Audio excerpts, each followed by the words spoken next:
All right, let's start this webinar. Let me first welcome you everybody again.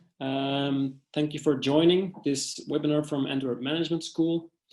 We have an interesting agenda for us with some best practice cases from Signify, PwC, and a lot of other partners. And then another case from Esoptra and Van Sot. Next to that, we will have a Q&A session on those cases, and then later on, to close off this session, an interesting panel discussion with Q&A. But first, let me introduce the first speaker of today. That is Vincent Molly. He's professor at Antwerp Management School and the KU Leuven. Vincent, can you please start this webinar? Okay, Andries. Thanks for introducing. Yeah, also from my side, a very nice welcome on this rainy day. Normally not something to be glad for, but I think today, and with all those online video conversations, it's nice to see it raining outside, at least in Belgium, and not no sun shining. So I think it's a good moment we picked for this afternoon. Actually, as a short introduction, let me take you very quickly through some history, some background related to this topic about corporate venturing, corporate startup collaboration. It actually started, let's say, about 2 to 3 years ago, where we saw that we got more and more questions from corporates, from startups. You know, can you not match us with interesting other partners to work together? And how can we do it? How can we do it successfully? What should we avoid? What are the pitfalls? And at that point as well, one of our colleagues, Omar Mohoud, he raised in the media the whole story about the growing trends that corporate venturing was. And yeah, let's say that was the whole start of this project, because Andries and I very quickly saw that it's not a new topic, but it's a growing topic, and that indeed knowledge already exists. But it was definitely not complete. To give you one idea, biggest part of that knowledge, especially academic-wise, was focusing on equity, equity participations taken by a corporate in a startup. But we already saw, let's say, very quickly that you have many other ways of working together strategically. And so that's where we actually started this whole project, where we very quickly got in contact with PwC, and they joined our project because they believed in it, and they were also very strongly involved in that field from their practice. Well, together then with PwC and several network partners, we actually started this whole research project where we have always focused on two pillars. And the first one is a more quantitative research, and the second one more qualitative. Now, I will not overload you with a lot of academic and statistical terms, definitely not, but it's important to know that for the quantitative part, we actually collected already a lot of information, let's say from more than 1,000 companies that actually were questioned in Belgium, both corporates and startups, to figure out, you know, those who are already exploring corporate startup collaboration, you know, what works well, what are the struggles, for what motives are they doing that, and those who are not doing it yet, what are their plans? Why do they want to do it? Why are they actually in doubt for maybe not doing it? So that is especially what we did in the quantitative part. So large-scale surveys, and actually one of the elements that turned out of it was the barometers, which was for the first time launched last summer, and the second edition will be launched very soon now around the summer, with interesting information and statistics, let's say material for comparison for many of you. By the way, we not only contacted corporates in general, but we also had a specific focus on startups, because, you know, it's very clear. I think also today we will very often make the comparison with a marriage or relationship, because you need two people to tango. Well, it's the same here with corporate startup collaboration, or even more than two, as we will see in one of those cases very shortly be presented here. And so we also very strongly dive into, you know, the whole story about the startups, as well as the MEES and family businesses, because they are a main part of our economy, not only the Belgian economy, but let's say internationally, they play a very important role. And we also quickly saw that also there was a growing interest and actually use as well of corporate startup collaborations. Then the second pillar was qualitative, where we actually did extensive interviews, in total already with more than 100 people in the field, in practice, who are doing it, together with several students from KU Leuven, so which actually created a lot of data, and that is of course also very interesting and relevant material that we actually use to come with output. And output is definitely this one here today, the webinar. But output is as well the barometers we talked about, and also some tools. One of the tools that will be very shortly launched by PwC is a benchmark tool that will allow you as a company, corporate or startup, to compare, who am I, what kind of industry am I involved, am I a large firm, a small firm, and what are my peers doing? What are my peers doing related to a corporate startup collaboration? So that will be very shortly launched, but one of the panelists will definitely come back to that.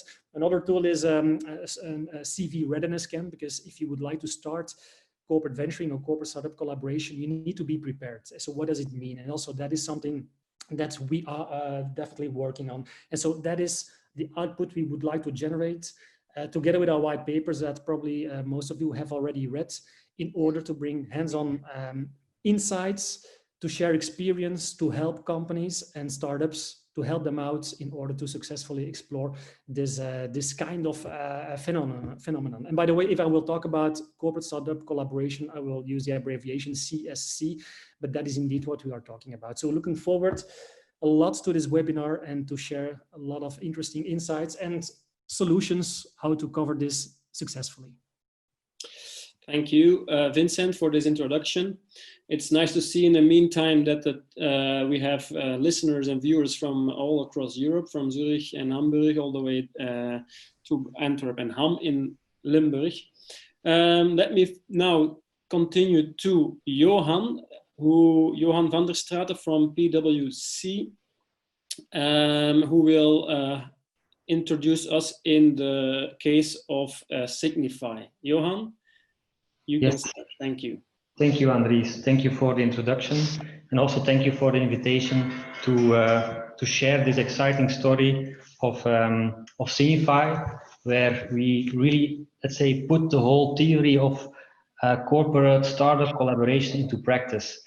Now, I only have one slide, so I will already comfort you, but I have a kind of challenge in the sense that I have to tell you the story from 6 different angles. Because at the end of the day, this was a collaboration between 6 different companies. And to do that, I have 3 topics I want to address in the next 15 minutes.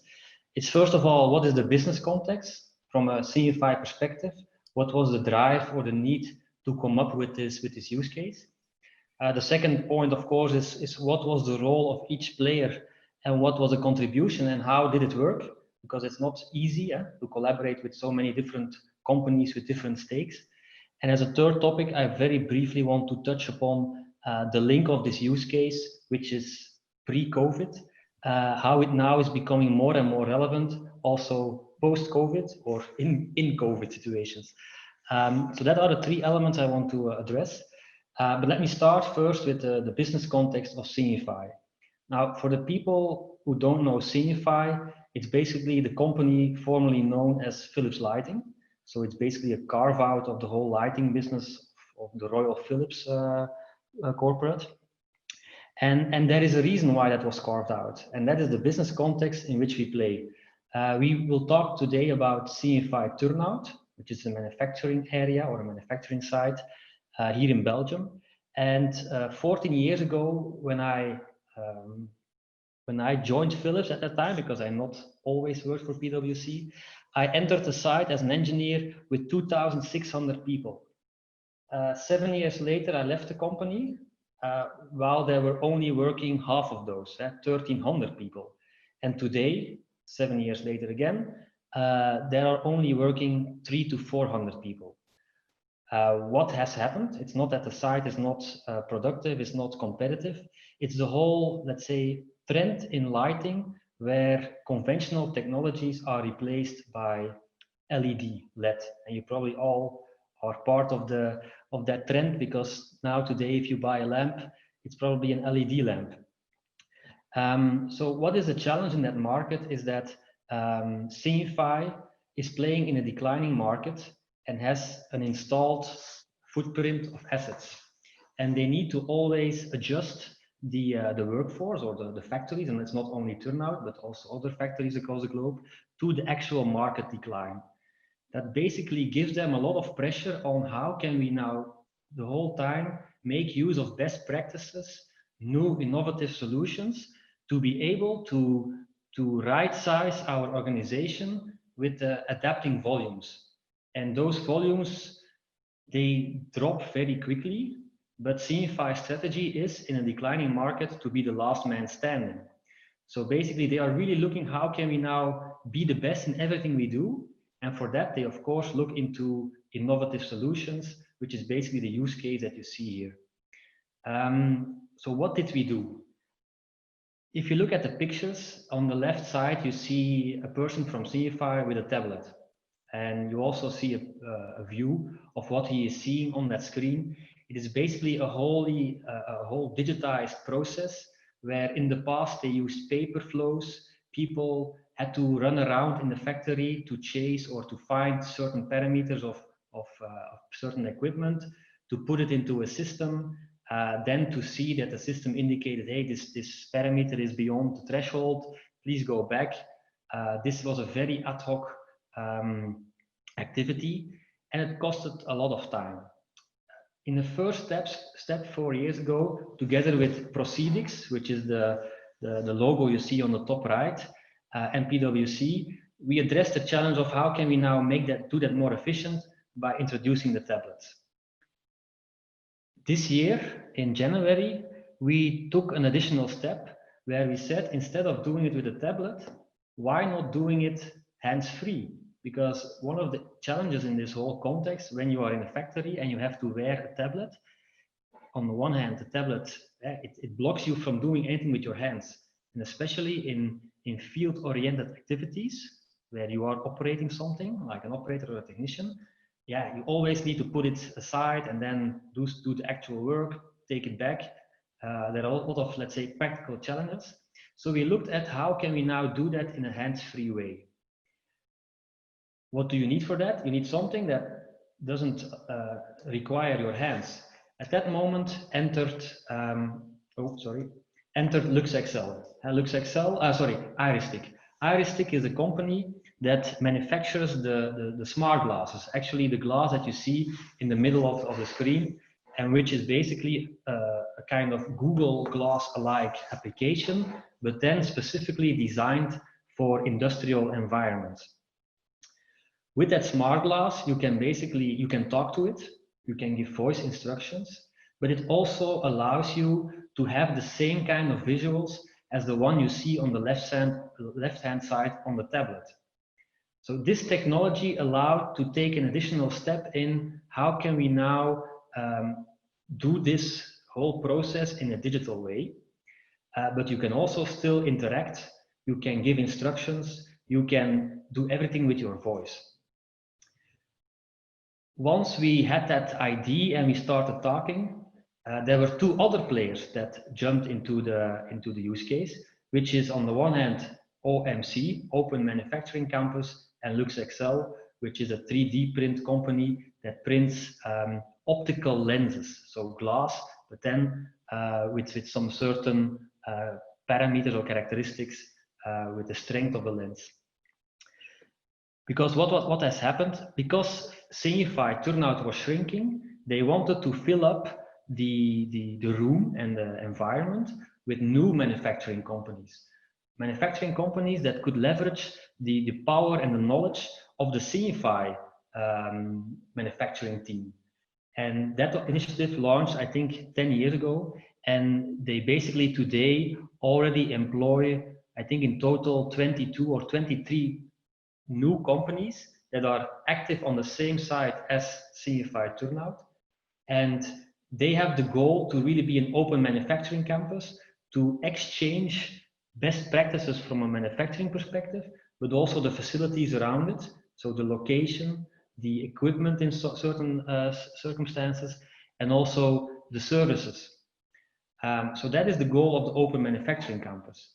But it's also a community that really wants to make sure that this cross-pollination of different companies that can work together to create value for the whole ecosystem. And at that moment, they also introduced us, being at that moment Proceedix, PwC, and Signify, they introduced us to LuxExcel. LuxExcel just recently joined the site in Turnhout. It's a Dutch company. They moved into Turnhout, I think 2 years ago, and they were actually very interested in this kind of applications, because what their market would be, or is becoming, is the market of augmented reality, basically adapted to the needs of the individual. So what they can do perfectly is printing your glasses with your eye correction with 3D printing technology. So basically the glass that you see in the middle of the screen can be fully customized to any person. Because one of the challenges or one of the hurdles that people indicate is that when you wear this kind of glass and you also have to wear a regular glass, that's difficult, it's not really comfortable. So how can you blend in those two glasses? Well, that's what we developed with the overall partnership that you see here today.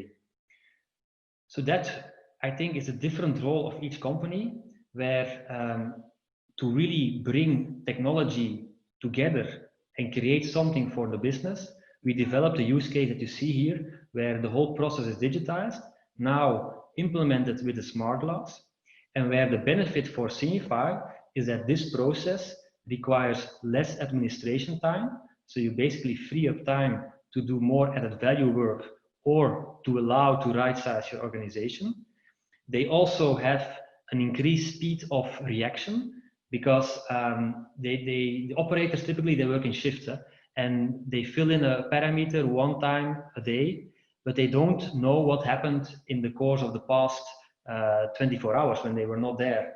But now they can see every time what was the actual trend, and they probably will detect problems earlier, also introducing a cost saving on the longer term.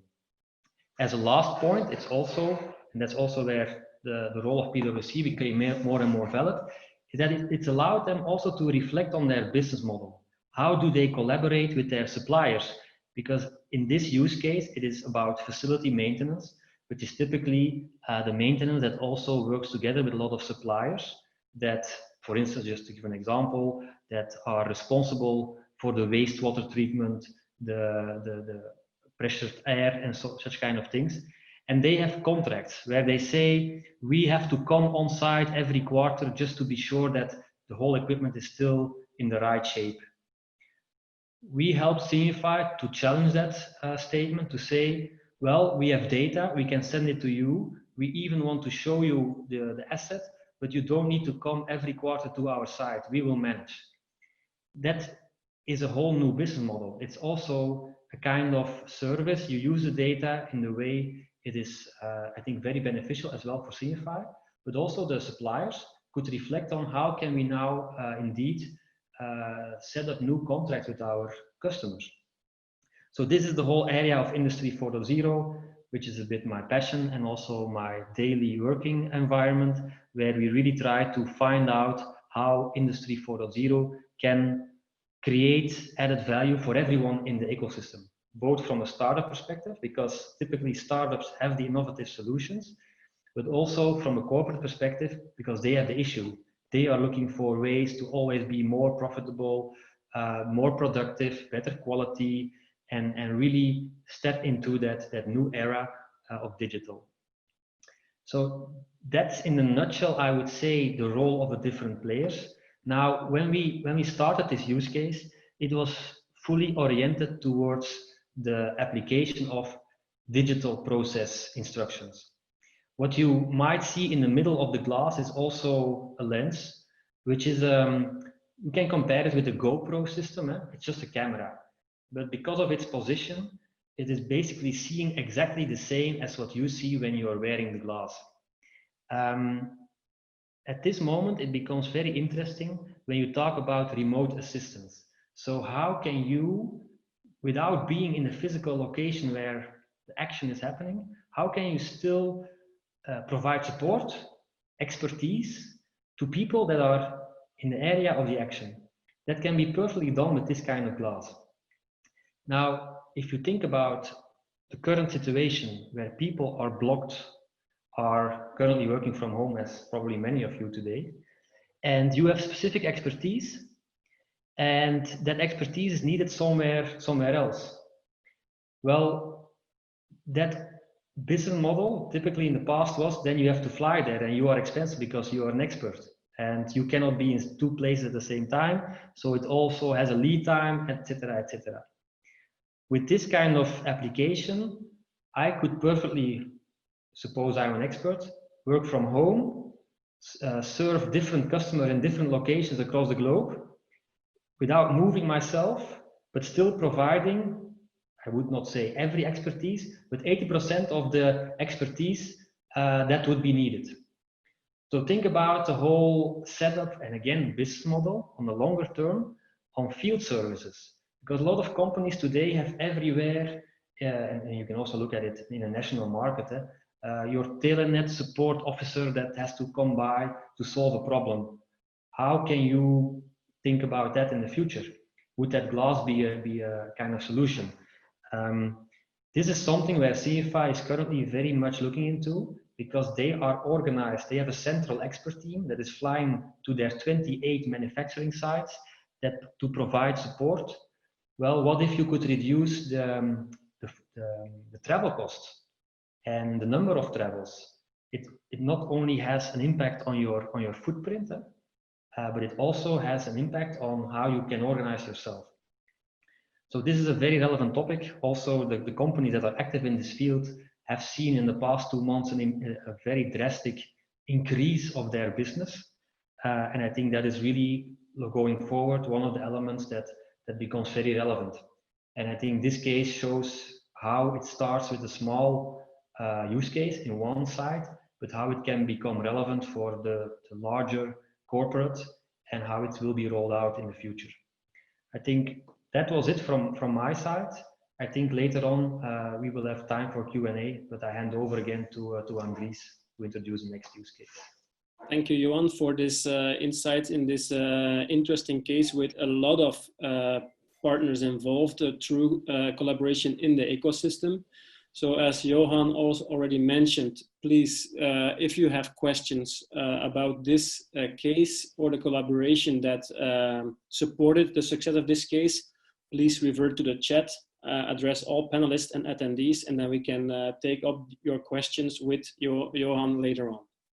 But first now, let's go to another best practice case where we will have the case of Aesoptra and Van Sot.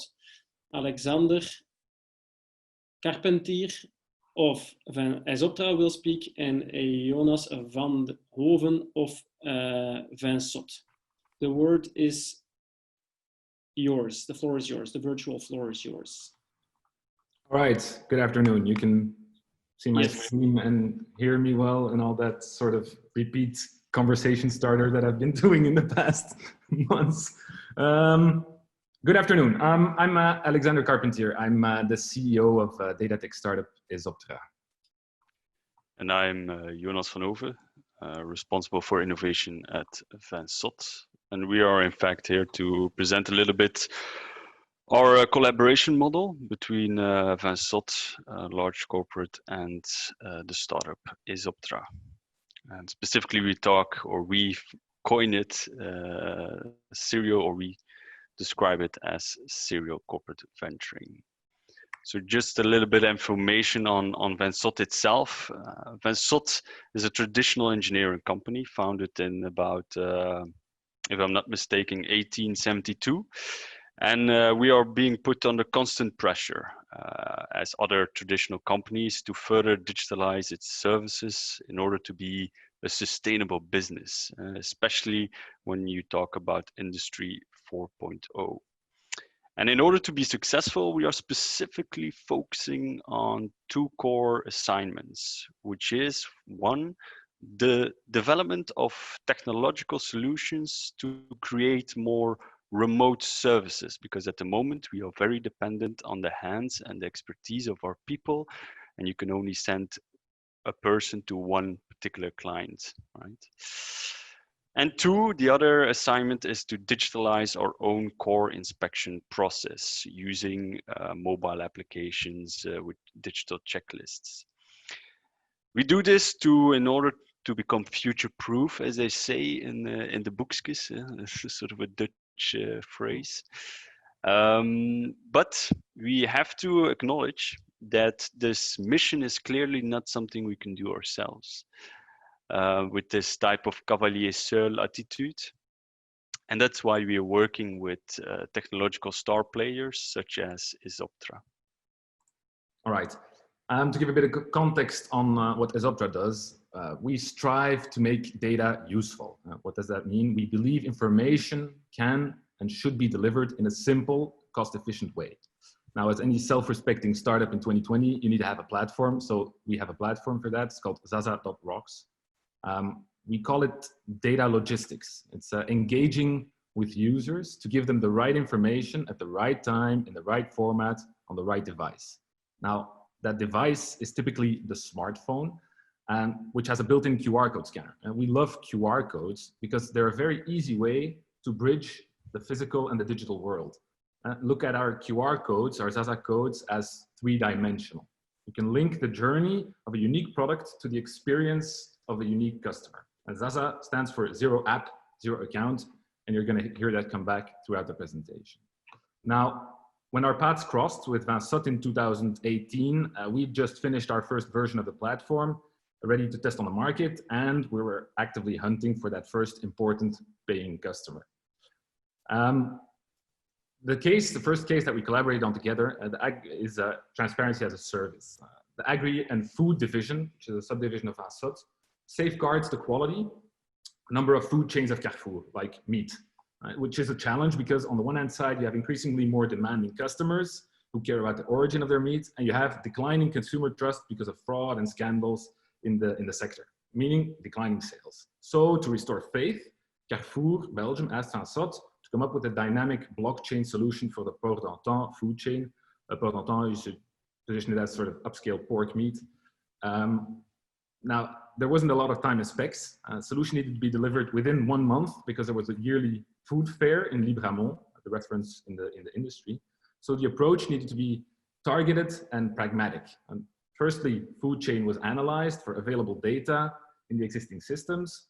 The data were then matched to research on what do consumers care about when they buy a piece of meat, origin, quality, taste, which immediately showed the challenges when implementing blockchain. I mean, you need the data to be digitally available, not a given in that sector. And blockchain implies transparency, which is nice in theory, but it's quite tough in practice because the different players in the food chain want different things, have different objectives.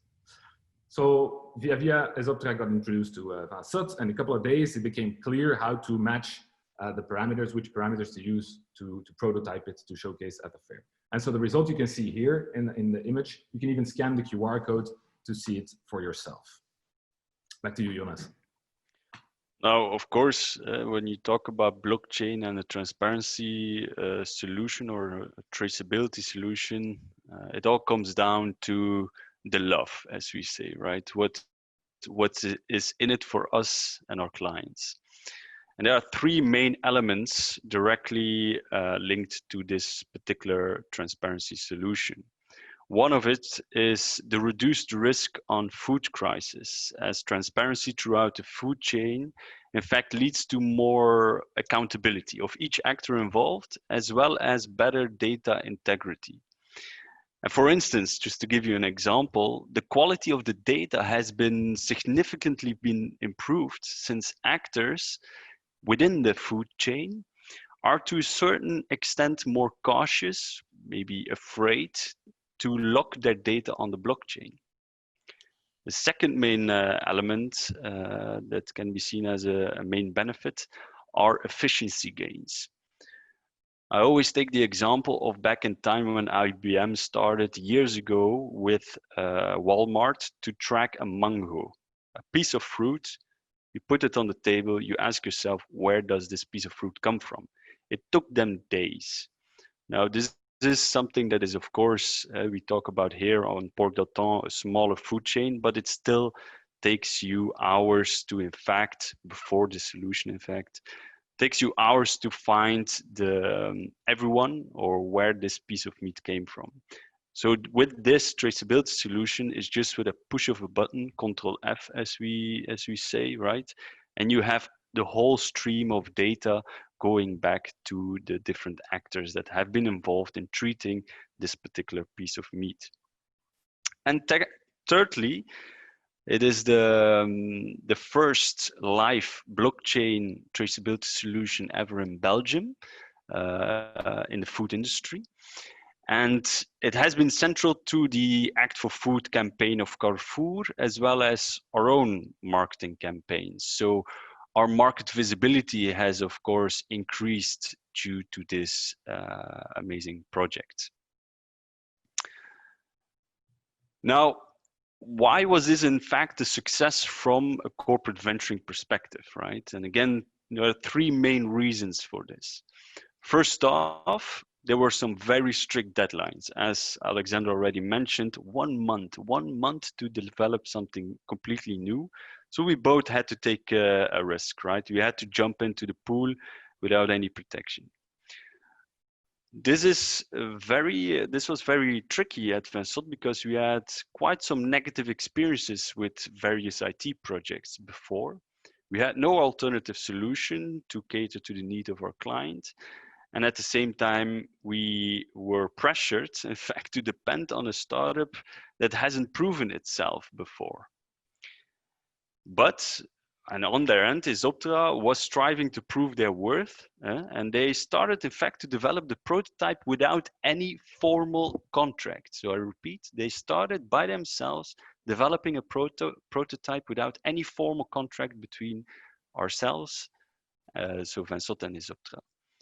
In the end, we did have a gentleman's agreement, of course, that we would pay them after a successful proof of concept was delivered.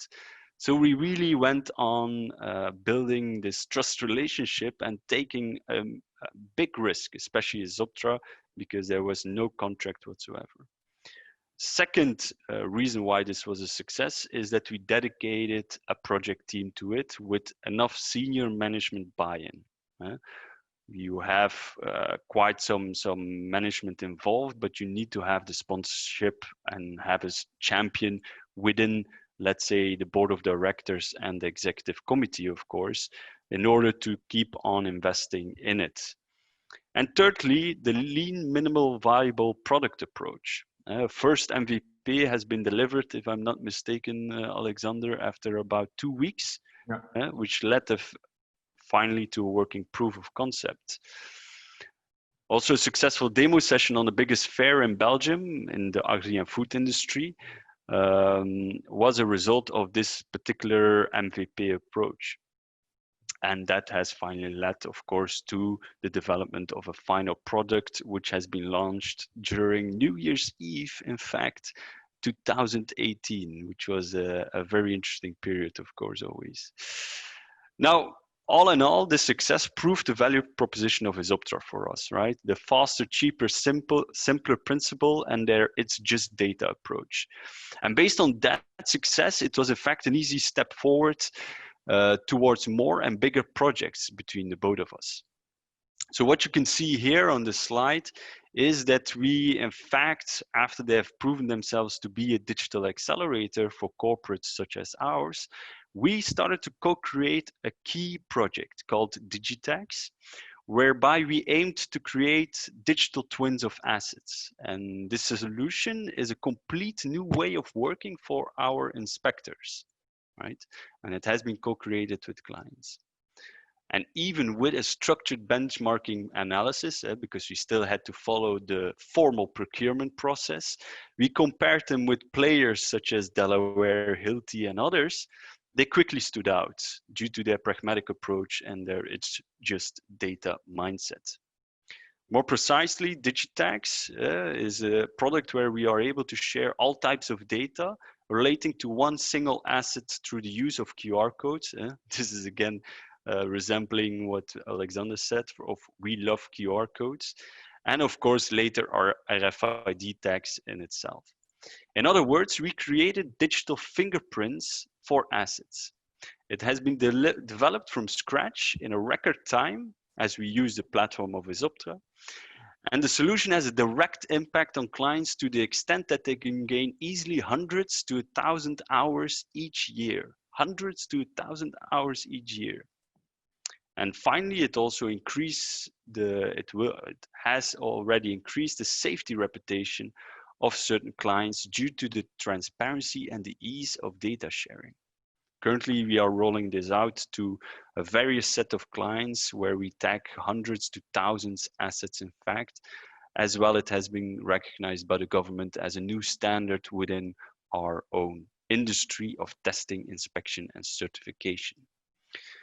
And finally, all this has led, right, or the latest addition to our collaborations is the Savitas QR product, an anonymous contact tracing solution that helps companies to, in fact, prevent a second lockdown. Yeah, and let me give a bit of context on that. So next Monday, we can officially say that we're out of lockdown light.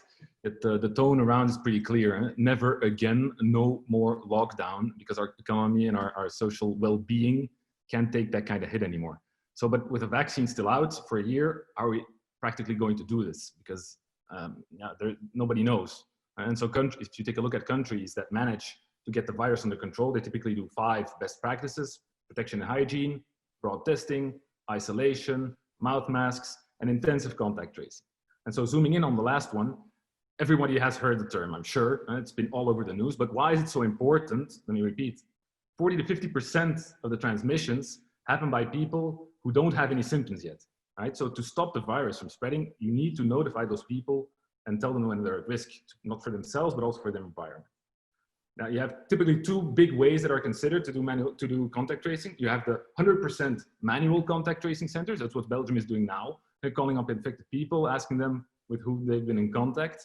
Hugely expensive, not that very privacy friendly. People aren't really keen on communicating who they've been in contact with. And on the other hand, you have the 100% automated technology, the infamous Corona app that everybody talks about. How come we don't have that yet? Well, privacy first and foremost. And there's a very strong public perception when you need to download an app or register yourself that someone somewhere will get access to your data and do something fishy with it. And it's very difficult to convince the public opinion of the contrary of that. Especially if the technical answer is so complex that you can't understand it or that the government can't explain it. So that's one. And then the technology in itself, Bluetooth is being put forward, but as the only tech that can accommodate these privacy requirements, but even the inventor of Bluetooth himself said that it's actually not meant for that. And of course, why don't we have an app? It's Belgium, you have federal jurisdiction, you have regional jurisdiction, so the app is not really for tomorrow, but the problem is very real and needs to be solved today. And so from the beginning here, we opted for a radically different approach with Savitas QR, one where technology plays second violin. It's a societal challenge that you need to solve, and the human needs to be kept in the loop. And secondly, it's an approach that focuses on the local context of the organization that needs to get back to work and prepare for a second infection peak, where you have the privacy and the health of the employee, which is a logical pact that unites both employer and employee. Now, so how does it work? Easy illustration. We're here in a virtual meeting right now. So imagine we would be having this meeting a couple of months ago. We'd been invited by Antwerp Management School, where they would warmly welcome us, guide us to the meeting room. We would meet each other, we would shake hands, right? Because we're polite and polite people shake hands. Now, fast forward to the moment when you're allowed to have such a meeting again. Yeah, can you imagine shaking hands without thinking, is the other person infected, yes or no? It seems like a long way to go still, right? So what we suggest is to use these stickers that you see here on the screen, and also I'm holding up one right now in the meantime. They'll be in the middle of the meeting room table, and when we start our meeting, I'm gonna scan it, you're gonna scan it one after the other. And your scan action is gonna be kept locally in your phone. And if in a couple of days I feel sick, I'm gonna visit a doctor, doctor's going to give me a code, I can upload my local data, which is then communicated to all of you. And the next time you scan a QR code or visit the website, you'll be asked to take necessary actions. Very simple mechanism. So you scan not only to protect yourself, but also your colleagues and your family at home. Now, linking back to the Zaza proposition that I mentioned earlier, there's no app needed, there's no registration needed, it's privacy by design, and it's voluntary and it's social. The human is involved. Now, okay, what does this have to do with corporate venturing? Well, for a startup, having a solution is one thing, getting it to the market is different. You need to establish trust for that, meaning three things. You need academic support to show that it's science, not wishful thinking. In our case, it's the University of Antwerp and their Department of Virology who endorses us. You need to have your due diligence in order. And we made sure we have a solid advisory board to cover societal, privacy, medical framework of this innovation in real time that we're doing. But also you need the right partner to go to market. Again, it's not technology, it's safety, prevention, well-being at work. Those are really the key words and where we need to provide content and expertise. So Van Sot was an immediate, logical first ally in this, but that wasn't enough. We needed occupational health providers. And that's where Mensura and Atentia stepped in. We needed Safety Institute, VIAS, that takes up that role to form a credible alliance going forward. We provide the tech, the others co-create the guidelines of the social innovation, but also leverage their commercial channels. Now, next to these founding partners, we need to be able to reach as many companies as possible. 10 additional partners already joined. And all these partners are played at their strengths, which is a difficult challenge to keep everybody happy, but allows to do massive parallel processing in this huge race against time. Now, to just conclude here, Jonas, I'll push this back to you.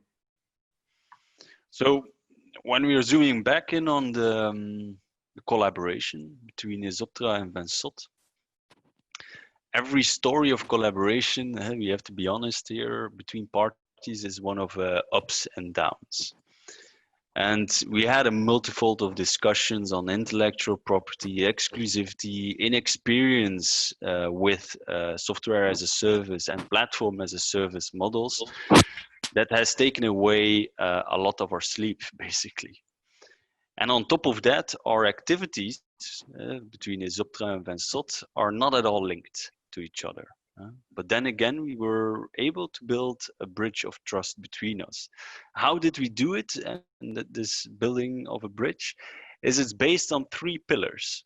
There's a formal strategic partnership agreement, which covers everything in a legal manner, of course, which also allows for a fast-track procurement process. Second pillar is the continuous testing of their platform and the products that we build on top of it, these applications, with live pilot tests with our clients, basically, in order to collect more insights and improve the overall solution and their platform. And thirdly, the sharing, and here I want to emphasize a little bit, the sharing of the upsides and the downsides, the rewards and the risks. So we, in fact, developed for one of our main projects, a shared revenue model. A shared revenue model of which a percentage of that gained revenue is shared between Van Sot and Isoptra. This overall serial corporate venturing approach led to the fact that Van Sot and Isoptra is constantly reinforcing each other, right? Van Sot proving Isoptra's value proposition, and Isoptra on their turn, they accelerate our own digital transformation. All right, that was it for our story. Thanks. Happy to answer. Thank you, Alex and Jonas. We're running a little bit late, so I'm not gonna do an extensive Q&A round. If there are more questions, please refer to the chat addressing all panelists and attendees, and we will maybe take them up later again. There's one question for Johan.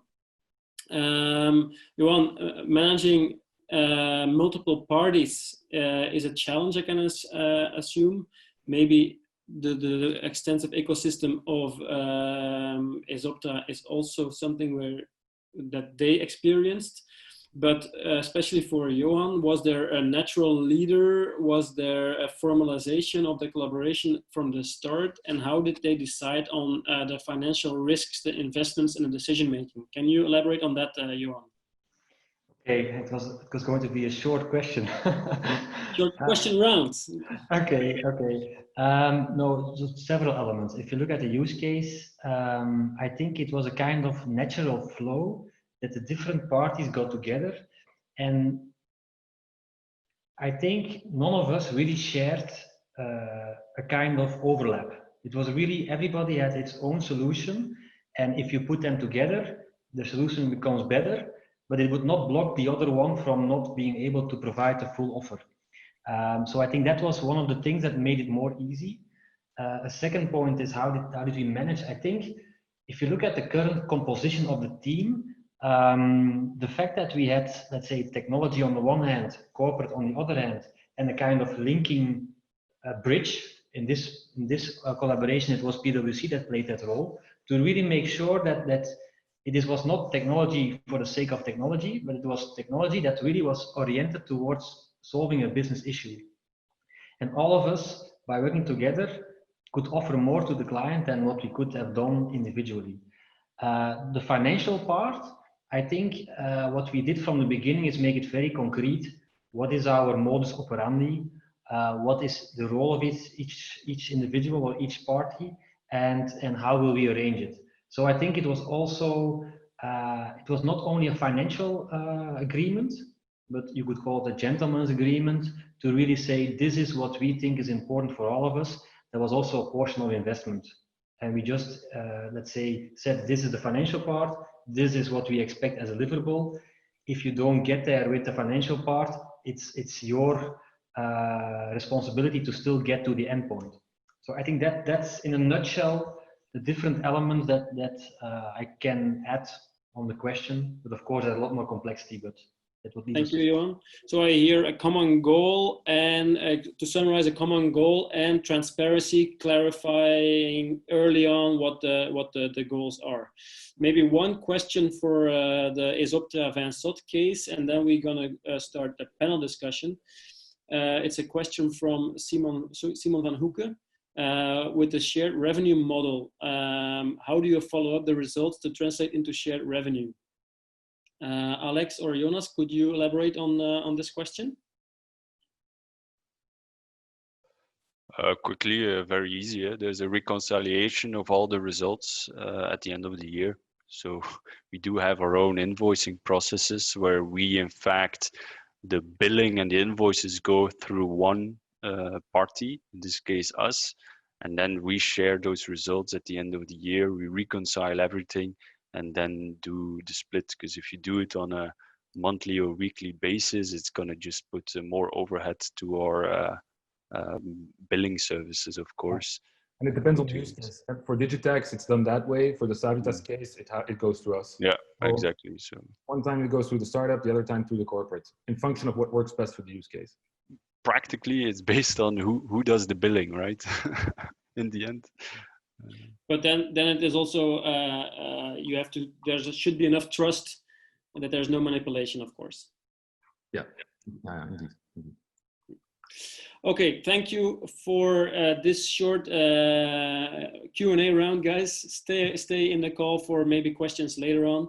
Let's turn in towards the panel discussion. So let me welcome the panelists for the discussion, which are Lieven Adams from PwC, which is Karin Lucas from Agoria, Dirk Lievens from KBC Started and Started X, and again, Vincent Molly from Antwerp Management School and KU Leuven.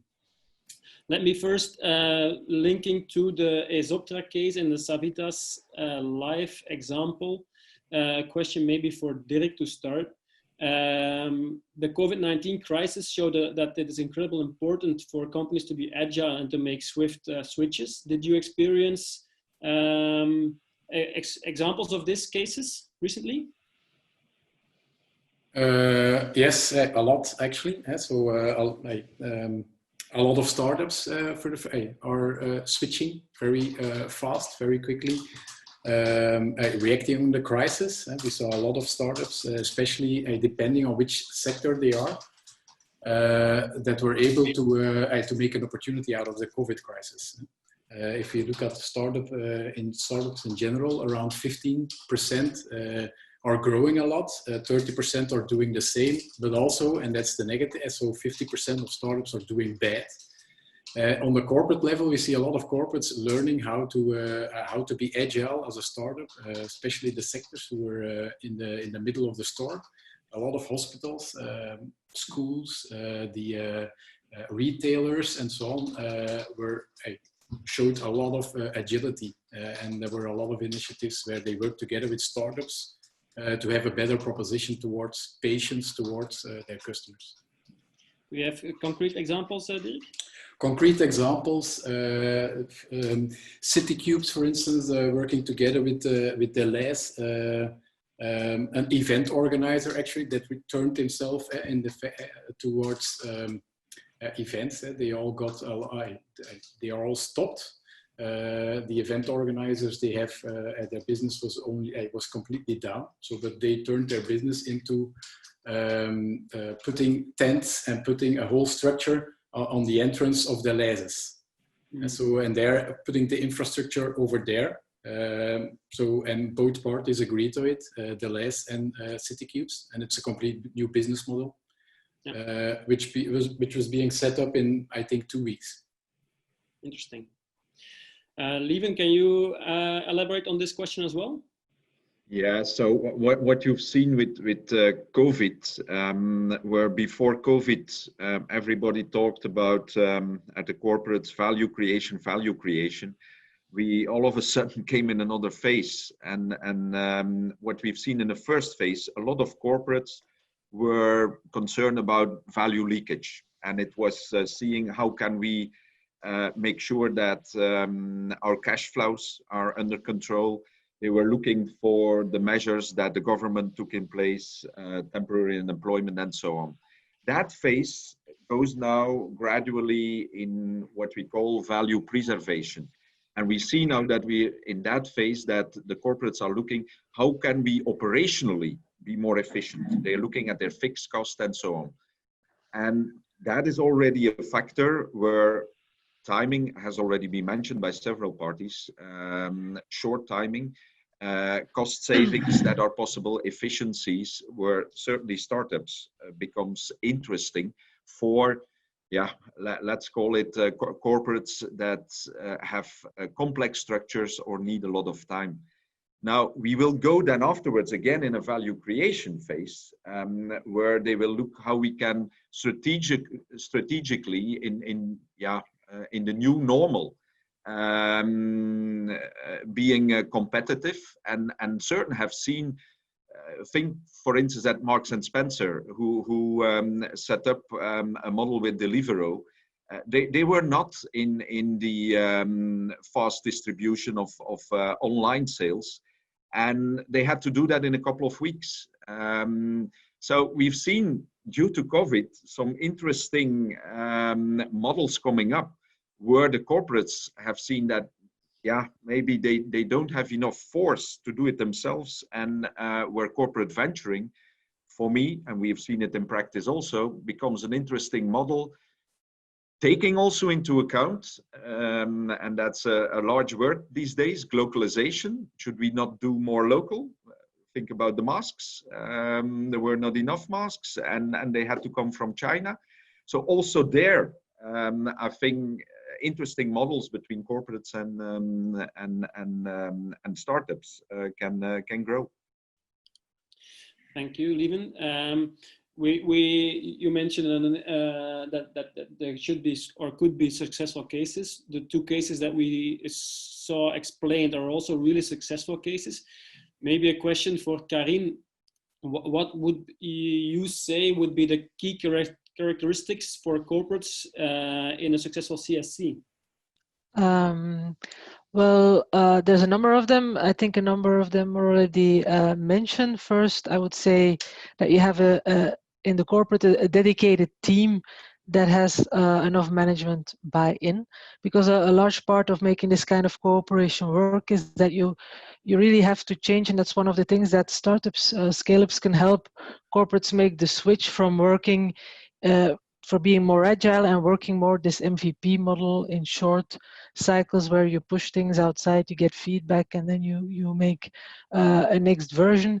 That's a very important switch and something we see a lot of companies struggling with. But to be able to do that, you have to have a team in the corporate that that has the possibility to work also more fast and has decision rights within certain scope to work on it within a clear mission instead of strict deliverables. I think yeah, that's one thing. Understanding also the difference between project management and product management. We see a lot of corporates where also management is sometimes struggling with this difference. And the second thing I see a lot of companies, corporates coming to term with is that, especially when you look at what I know best is the technological sector, a lot of innovation used to be done from within the R&D department. And with a lot of technology push, we build machines and we try to build better machines with extra features that go faster, etc. And it's very much technology push and not with a lot of connection to the outside, to talking with the end users, understanding what the real problems of the end users are. And this is also a transition that startups can definitely help to make. Thank you. So there's a lot of that comes from the leadership of the corporates, where the notion and the capability should be straight in order to be a success.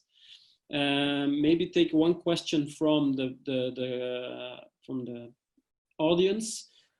Quick reminder, just try to address all panelists and attendees, then everybody can follow the questions that are stated. But one question is on how do you create trust between different parties?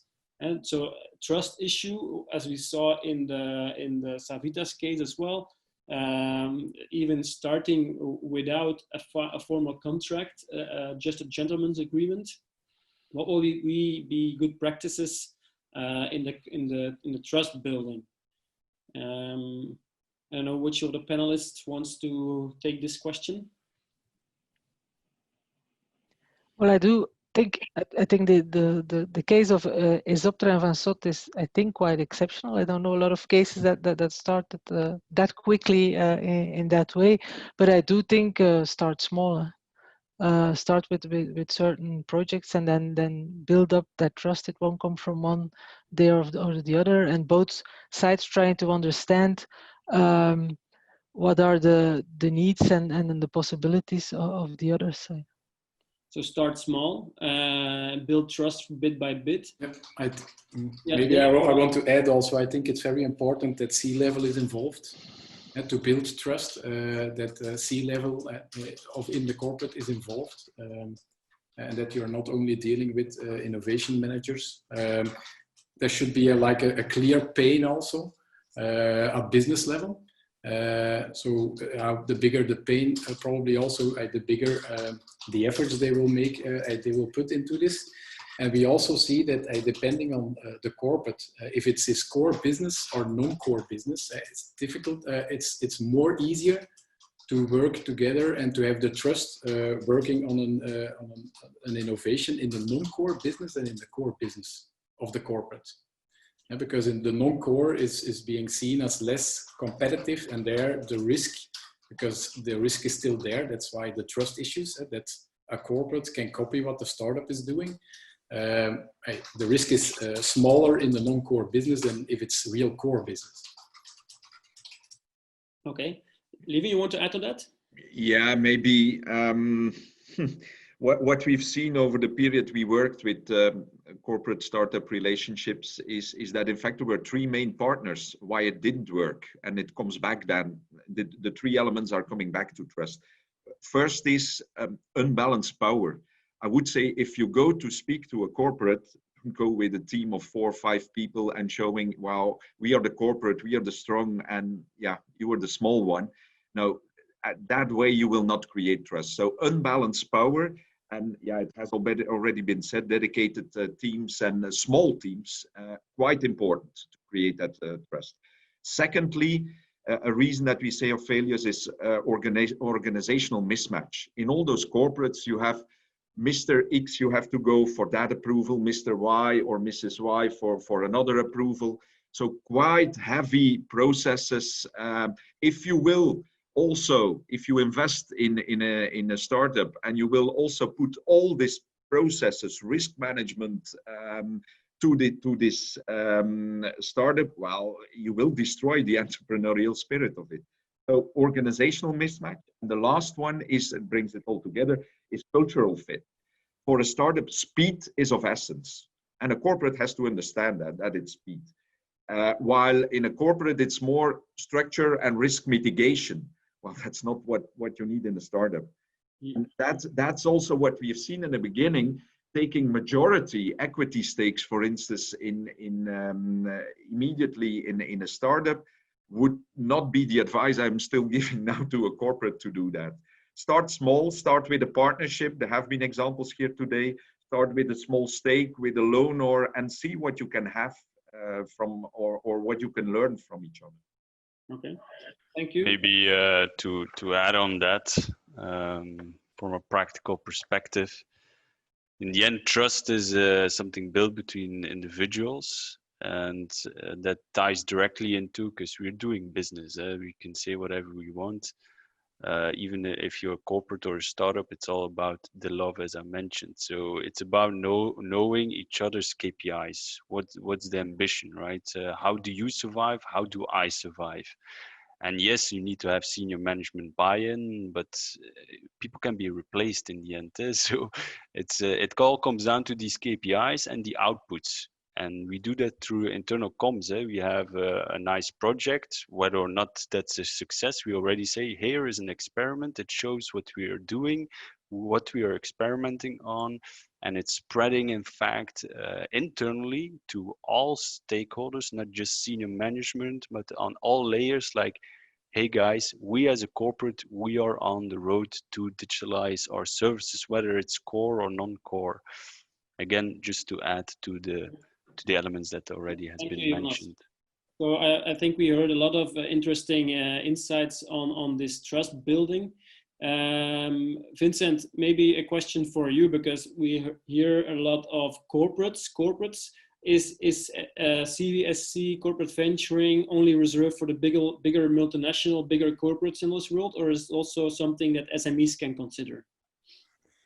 Well, it initially was. I mentioned in the introduction that it already goes back to the 60s. That's where corporate venturing actually was created by bigger corporates, seeing successful VC players investing big amounts in young firms and getting a nice return out of it. So that's what we initially saw. Are SMEs able to do that? Well, could be, of course. This is a huge step. That's very clear. That's also the reason why we said, the CV should actually be turned into CSC. Yeah? So, because traditionally corporate venturing is about equity investment, and you can also work together even without investing equity, which is, by the way, not always needed by the startup, or they are not interested in that. So if you leave that equity part aside, and if you just broaden it up to corporate startup collaboration, strategically, definitely SMEs are doing it. It's not just an intention, but based on our research, we have seen that they are exploring it as well. And I think they definitely have even, I would say, some added value they can bring to the table compared to big corporates, because as was mentioned a couple of minutes ago, it's about cultural fit. It's about, trying to avoid complex structures and decision processes. And that's indeed what we also get out of our research. That's corporates and startups are struggling on that, different decision-making, different culture. And yeah, I think that's exactly where SMEs can or could play a difference or could make a difference, in the sense that it's more entrepreneurs talking to each other. The SME will be owned and managed quite often by one and the same person or people, which is not typically the case with a corporate, maybe in hands of the public if it's on a stock market. So it can definitely make the cooperation smoother. Yeah, thank you, Vincent. If I hear all this, it looks like that it can really, both parties could really benefit. The examples show this as well, in larger extent to larger numbers in the ecosystem. So corporate startup collaborations with the strengths both parties bring to the table looks like a match made in heaven. Although, of course, there are more failures outside there than success stories. So what would be like significant challenges that could pop up? Maybe start with Dirk from a startup point of view.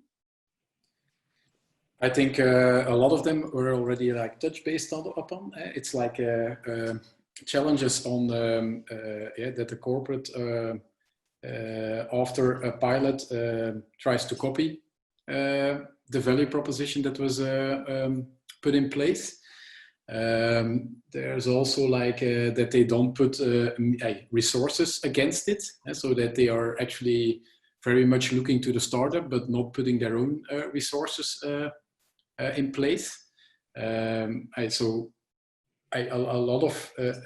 Most of the failures are because of the cultural fit, not putting the right general and predetermined goals in place, not having put KPIs on it with milestones. It's quite often there should be something on paper, that there are some milestones defined, predefined. That there's also some risk management, that the outcomes are defined. What are the learnings? So if you don't do this, and it's built on trust, on a relation between some people, but people can change in corporates more often actually than in other corporates. A lot of projects, corporate startup projects, already end because the change of one person in that corporate, a change of position. So it's all about putting the right stuff on paper and having centralized goals. And if there's a clear view on also increasing return, because that's in the end probably also why both parties are doing it. It's also important, of course, and it should be validated. If there's no vision on potential returns, or that it's like far too soon, then you should also be honest with yourself, both parties, that it's probably too early. Anyone who wants to add to that? Karin, maybe? You're muted still. Yes. It's always the same things that are coming back, but again, I think a lot of the problems that can pop up in this cooperation can be solved within a corporate if there is truly a will, if it's part of a clear strategy that you want to innovate, or you want to digitize certain processes or certain products, and then you need people. That's the thing between very hierarchical corporates versus teams that get some decision rights to move more swiftly. For instance, if you in corporates, you can have very long legal procedures before you can get anything signed. It can take a lot of time to get payments through, what is often for startups a big problem, because they usually don't have that much cash left to burn, etc. So I think it's important for corporates to have the willingness, the real strategy. We want to work towards a more innovative and agile organization, and give some teams, and it can start with some specific teams before it, and then let it spread out to the company. But teams that have certain decision rights, of course, within a budget, within certain defined goals, but to work on that, and then let those people make sure that they can get on with it and work and react quickly together. I think that's the main issue. Mm-hmm. Yeah, I think Andries, important is what Karin says. It should be part of a broader strategy, innovation strategy as well of the company. I think you should be in it for the long term. And maybe that sounds maybe paradoxically with what has been mentioned about moving fast. And as we heard, in 2 weeks' time, there has already been something up and running. Okay, that's definitely important, but what I mean is that you should be in it for the long term. You cannot say, okay, let's try to do this, a corporate venturing, a corporate startup collaboration, let's do this for 6 months or 1 year, and then okay, afterwards we stop this. You can stop cooperation with one particular partner, but that does not mean that you should stop the whole program with other potential partners. So what we have seen also internationally is that some companies dive into that, and then after a couple of years, indeed, there's another management coming and they say, okay, because of tightening budgets, let's close this program because we don't see the return yet in hard figures. And okay, yeah, it didn't work. Well, that's too soon, you know, it's a kind of long-term orientation you should actually follow. And then of course, it's not a monogamy. Yeah? You can marry into several startups and make it part of a longer process, more integrated in a more long-term strategic thinking, and that's important. Thank you. Yeah. Go ahead. Maybe one point to add to that, indeed, what corporates should do also is step away from their traditional metrics. And that's also what Vincent is saying. If you step in for short-term with short-term metrics, it will not be a success. Look at other more long-term metrics to keep the startup entrepreneurial and not to the traditional dashboard that you see in a startup. So dashboarding KPIs should be there, but other for startups than what they used to. Clear. I heard also from Dirk that there should be like things put on paper, that there should be like a type of formalization. It's also something that we heard in the case of Antwerp, where they have a formal agreement. But what would you, because PwC is also playing an intermediate role in the case of Johan, what would be, would your role be in this type of collaborations? What would you propose? Well, again here, as PwC, you could say, why the hell can they be interested in startups, small budgets, and well, it can start from small, and the role we should play there is not, again, ourselves also coming up with all our traditional structures and 4, 5, 6 different people, but more all-round people who understand the startups and who can bring a startup to the level of what we call a scale-up. We can look for them to help them in fundraising. We can look at if they want to go international, what is important? If you go over the border, what should you think about? Do you have these days, quite important, a good cash flow plan? If you go to a corporate or if you go to an investor, well, yeah, it's not by bringing your ID, your vision, that investor will, or that corporate will ask also, yeah, what are your cash flows currently? What is your ID? Where are you going? There we can help them with. IP protection, quite important these days. We are talking about cybersecurity and so on. We're working from home. Well, is all protected? Is all the IP there? So there are several angles, also subsidies. What can you benefit from these days? Also now in COVID, a lot is said about how can we help startups? What can be tax shelters set up to invest also in that whole? We have the Flemish, we have the national government in that whole, yeah, let's say, web of what is possible to bring clarity to them. These are the kind of specific things we should help them with, and not with the traditional consulting we do to large corporates. Thank you. Dirk, maybe from your side on, because KBC Start and KBC Start X is also a kind of intermediate role player in this dance between corporates and startups. Can you elaborate on that? Yeah, there it's we focus a lot on managing expectations there. So we indeed play an intermediary role there, and managing expectations is still a lot needed, especially in Belgium, because on both sides, startups and corporates, there is not so much expertise yet, and the expectations are most of the time very different or not clear. So on the startup side, for instance, we advise them like, okay, don't bet on one horse. Be prepared. I prepare well for a procurement and for a compliance process and so on.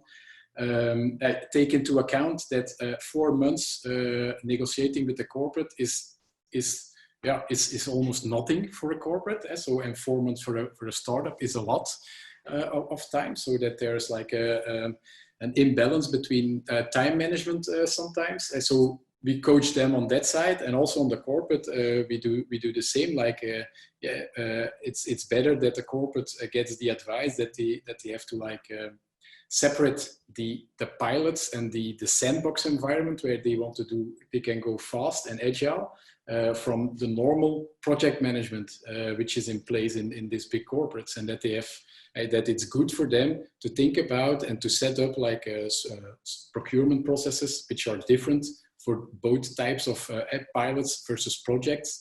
That they also that some clear resources are needed from their side, and that they check if they have the right resources. But a lot of corporates put the wrong resources on this. If you put a real project manager on an experiment or on a pilot, they will become crazy, because they are used to work on a linear project with the very clear deliverables, which is in pilots. In pilots, it's not the case most of the time, because you have to pivot.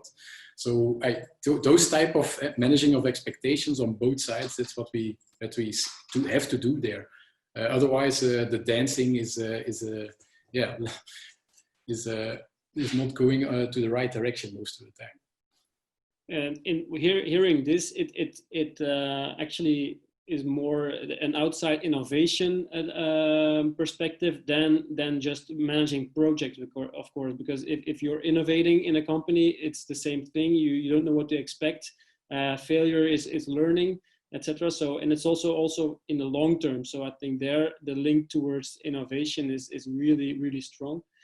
And that makes me maybe wonder, maybe before I continue with a question from myself, also to the people watching and listening, if you have questions, please state them in the chat, and we can still ask them to the panelists. Otherwise, just sit back and relax. But taking this innovation perspective with us, the crisis, COVID-19 crisis, learns us about resilience and adaptation. To what extent is this innovation network, so this outside view on innovation, is it important, and how do this type of collaborations in the network increase the resilience and the adaptation capacity of the companies? Maybe a question for Karin?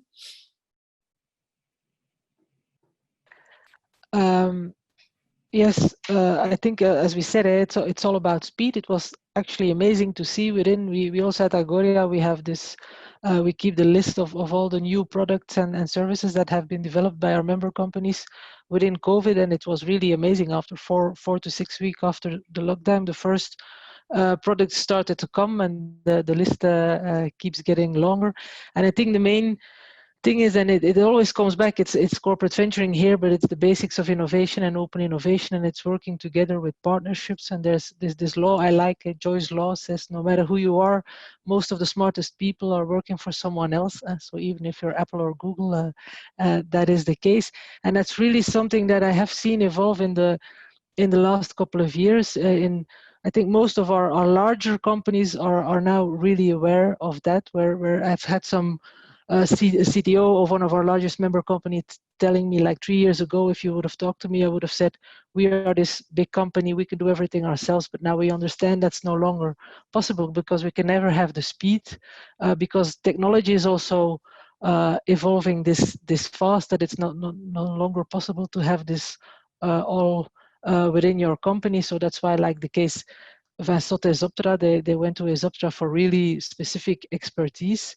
And in the SMEs, I completely agree with what Vincent said about corporate venturing, not the equity part, but the cooperation definitely being just as well for SMEs. But we do see, I work a lot on digital transformation. We did this big study there last year, and we asked about cooperation with partners, and about half of the SMEs answered that they rarely work with partners for the digitization projects. So that kind of astonished us. So in a lot of SMEs, there's still too much of a closed mindset. But I do see a very positive evolution there. But I think you can't do without cooperation.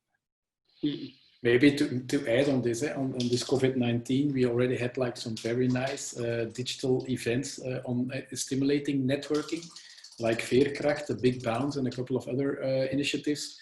And you also see that because of COVID and probably because of some businesses having more troubles or more difficulties to start up, that more and more SME owners are joining this type of events. Like because big corporates, most of them, they already have partnership managers, business developers, new business developers, open innovation managers. These SMEs, most of the time, they don't have resources there. A lot depends on the owner themselves and how they are open for networking. So, but we see, based on this COVID now, that we see them popping up more and more. Also,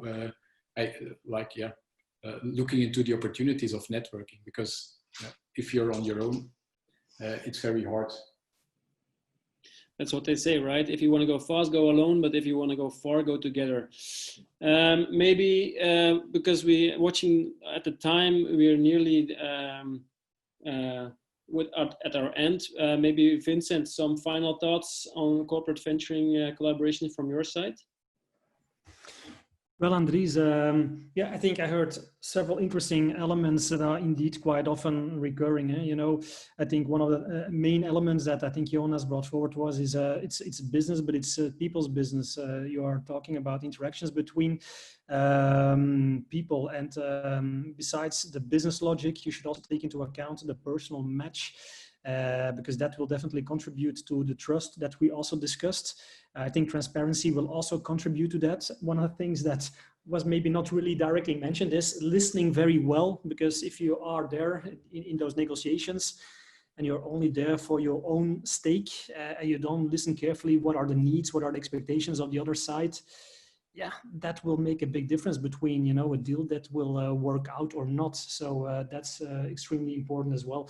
And I think, that's something that should always be upfront in any negotiation, in any talks going on between the different parties.